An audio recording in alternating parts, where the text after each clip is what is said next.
Livro Jesus no Lar, obra psicografada por Francisco Cândido Xavier, pelo espírito Neio Lúcio.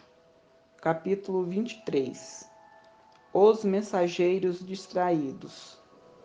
Os ouvintes do culto da Boa Nova discorriam sobre as polêmicas que se travavam incessantemente em torno da fé no círculo do farisaísmo de várias escolas, quando Cristo, dentro da profunda simplicidade que lhe era característica, narrou tolerante. Um grande senhor recebeu alarmantes notícias de vasto agrupamento de servos em zona distante da sede do seu governo, que se viam fustigados por febre maligna e desejoso de socorrer os tutelados que sofriam na região remota de seus domínios, enviou-lhe mensageiros de confiança, conduzindo remédios adequados à situação e providências alusivas ao reajustamento geral. Os emissários saíram do palácio com grandes promessas de trabalho, segurança e eficiência na missão. Todavia, assim que se viram fora das portas do Senhor, começaram a rixar-se pela escolha dos caminhos.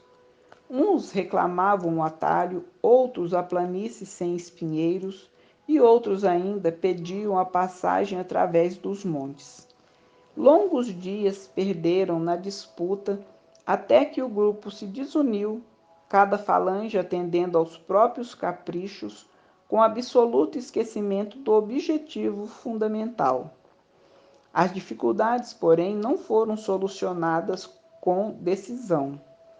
Criados os roteiros diferentes, como se dilataram os conflitos? Reduzidas agora, numericamente, as expedições sofreram, com mais rigor, os golpes esterilizantes das opiniões pessoais. Os viajantes não cuidavam senão de inventar novos motivos para o atrito inútil.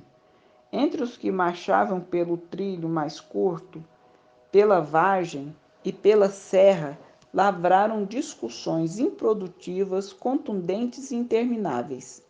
Dias e noites preciosos eram despendidos em comentários ruidosos quanto à febre, quanto à condição dos enfermos ou quanto às paisagens em torno. Horas difíceis de amargura e desarmonia, de momento a momento interrompiam a viagem, sendo a muito custo evitado as cenas de pugilato e homicídio.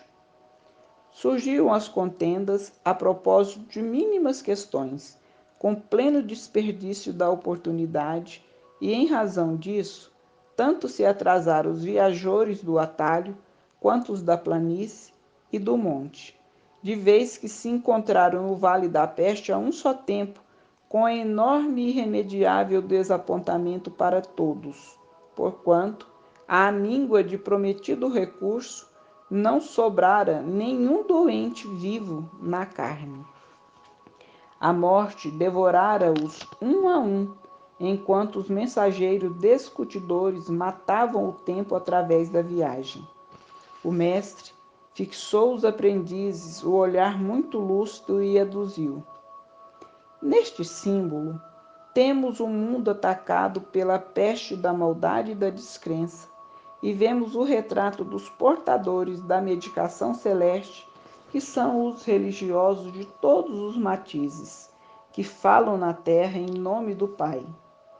Os homens iluminados pela sabedoria da fé, entretanto, apesar de haverem recebido os valiosos recursos do céu para os que sofrem e choram em consequência da ignorância e da aflição dominantes no mundo, olvidam as obrigações que lhe assinalam a vida e, sobrepondo os próprios caprichos aos propósitos do Supremo Senhor, se desmandam em desvarios verbais de toda espécie, enquanto alimentam distúrbios levianos e distraídos, os necessitados de luz e socorro desfalecem à falta de assistência e dedicação.